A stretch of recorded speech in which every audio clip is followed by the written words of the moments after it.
I too would like to acknowledge that we are gathered here on the traditional territories of the Okanagan Silt people, and it's my absolute pleasure to welcome you all here. Did I get that right? This is my coach, Jordan Coble. In attendance today, we do have a number of members of our Regional District Board of the Central Okanagan. We have Doug Finlater, our Vice Chair, and also the Mayor of West Kelowna. We have Director Colin Bazran, who is the Mayor of the City of Kelowna. And from Kelowna, we also have Councillors Brad Sieben. Luke sent his apologies, he can't actually make it. Who's on our board of directors. From the City of West Kelowna, we have Councillor Rick DeYoung. And yes, I'm going to get to all the others. I'm first naming the board. So these are our board members from the regional district.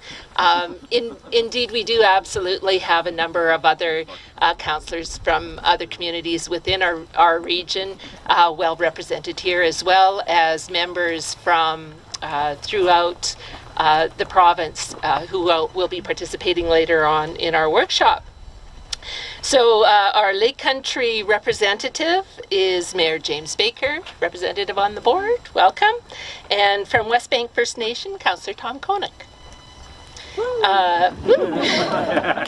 Representing Kelowna Lake Country MP Stephen Fuhr, and the Government of Canada is his senior constituency assistant Linda Bauer. Welcome. Representing Environment and Climate Change Canada and the Canadian Wildlife Services Habitat Protection, biologist David Cunningham. There's David. David's in the back row there.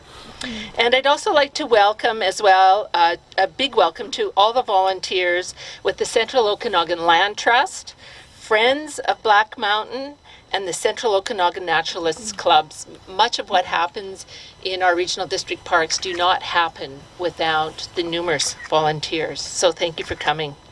And this is the part where I say, and there are many other municipal councillors here. So thank you. Thank you to all of you for coming. I think I saw Ryan, Don, Carol Zanin, and Penny Gamble are all here from our municipal partners. So 2017 does mark the 50th anniversary of the Regional District of Central Okanagan. One of our core values here and most important elements has been our regional park system.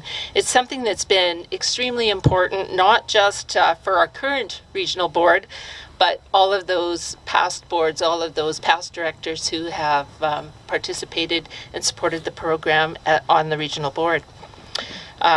It's a vision that began in 1975 with the purchase of almost 4 hectares of our first official regional park, Kelowna, in Lake Country.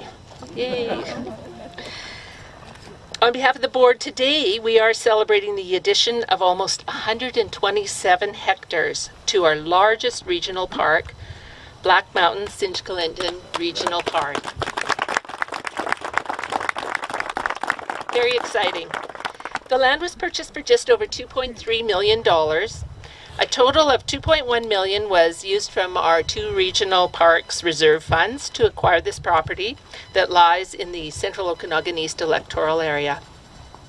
As well, we want to thank the Government of Canada for a $200,000 contribution from its Habitat Stewardship Program. And we also want to acknowledge our friends with the Central Okanagan Land Trust who contributed $15,000 towards the acquisition of this new property. With today's announcement, our largest regional park is now even larger, preserving more than 643 hectares or 1,589 acres of land. Of that total, the regional district has purchased approximately 390 hectares of land, while 129.5 was donated to the regional district through the Government of Canada Ecological Gifts Program.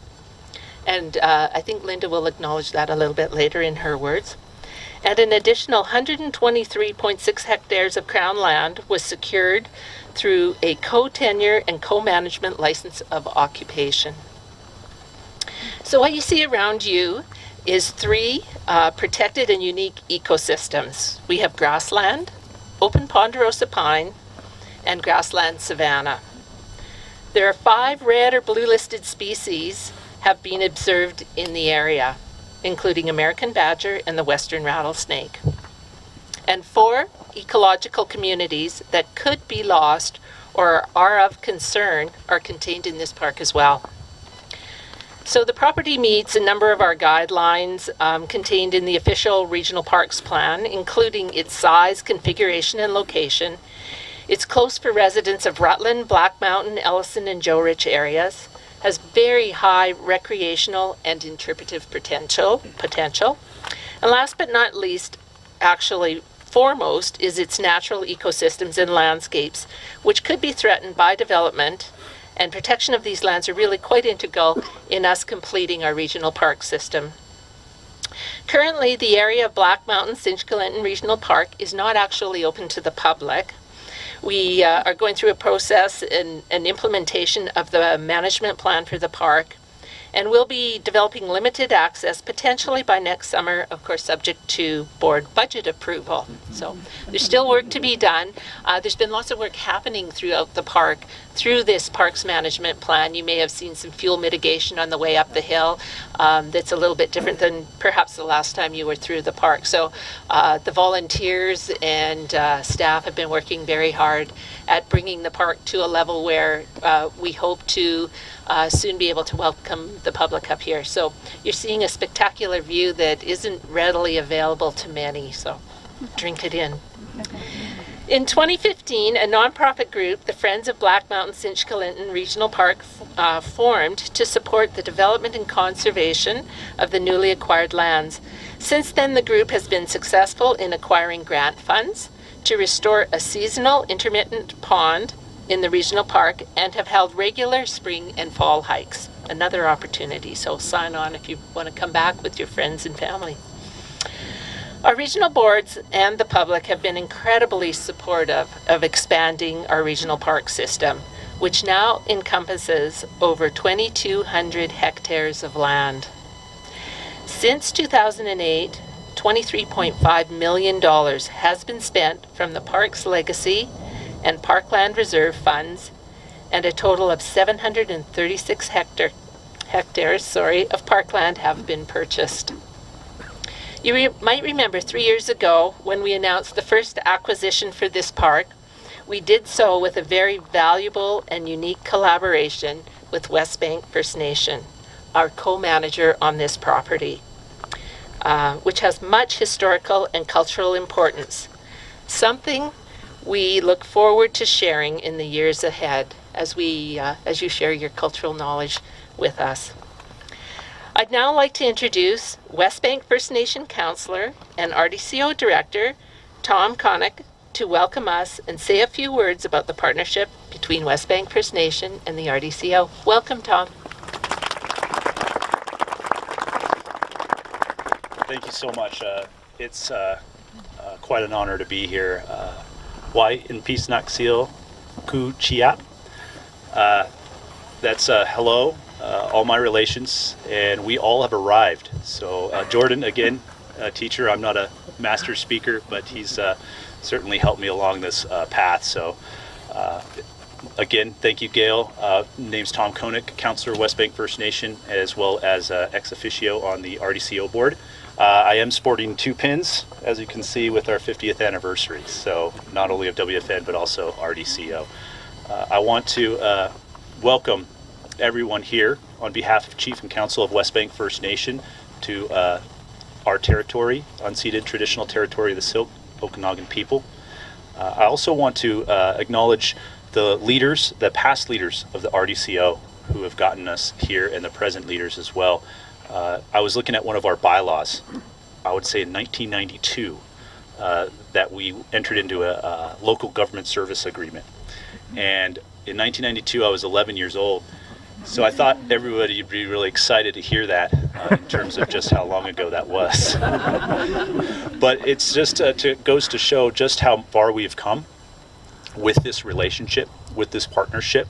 Jordan, last fall, was able to take the directors on a tour with that community forum, which was absolutely wonderful there with a lot of the knowledge and sharing.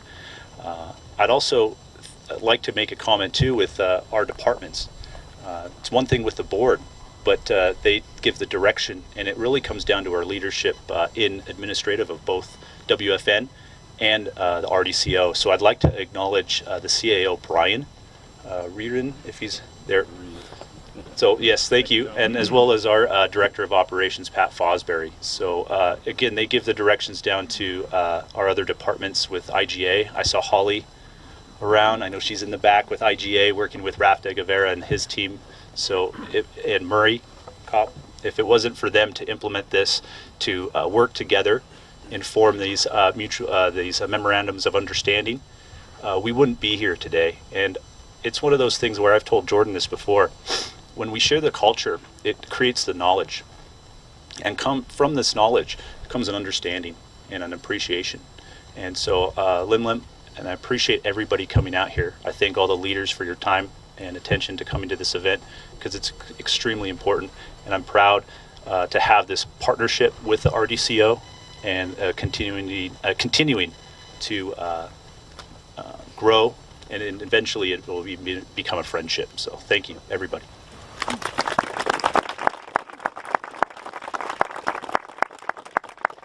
Tom, thank you. We're also here to recognize a valuable donation made as a part of the original park acquisition, and representing the Government of Canada and Kelowna Lake Country MP Stephen Fuhr is Linda Bauer.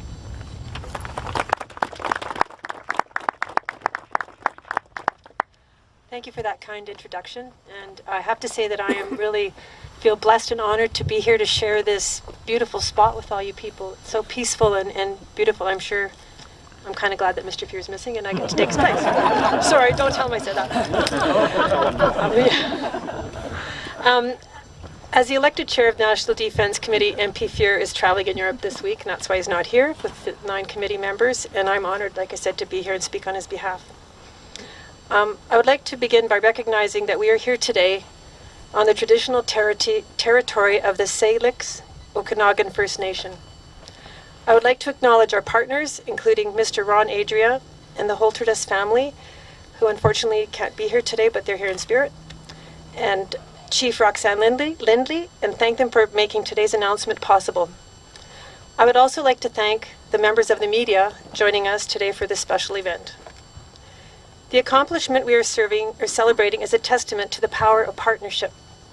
Our government, through Environment and Climate Change Canada, works closely with non-government organizations, landowners, and other partners under the Habitat Stewardship Program and the Ecological Gifts Program to protect and conserve wildlife habitat across the country. We are committed to this conservation of our wildlife and protection of important ecosystems, as mentioned previously. We are proud of our government and that it's working with the Regional District of the Central Okanagan on an important initiative here in BC. The Okanagan supports Canada's only true desert, and with it a wide range of biologically important species and ecosystems. This beautiful park is home to many diverse species of wildlife, including species at risk as well as endangered grassland habitat. Through the Habitat Stewardship Program and the Ecological Gifts Program, we are pleased to support the conservation and protection of lands at Black Mountain sntsk'il'ntn Regional Park. Practice that on the way here in the car.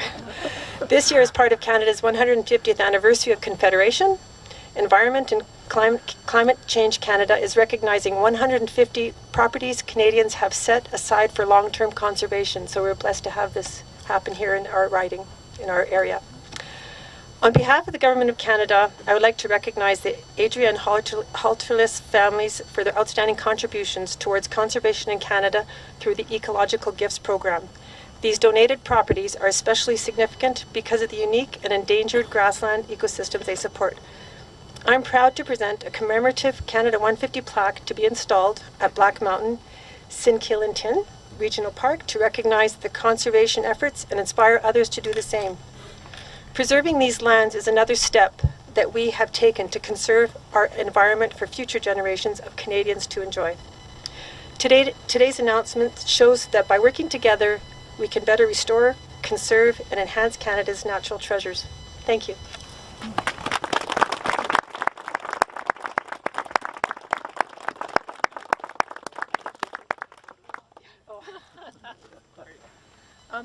This will be, I understand it'll be placed in a different spot, but not today. So we're just holding.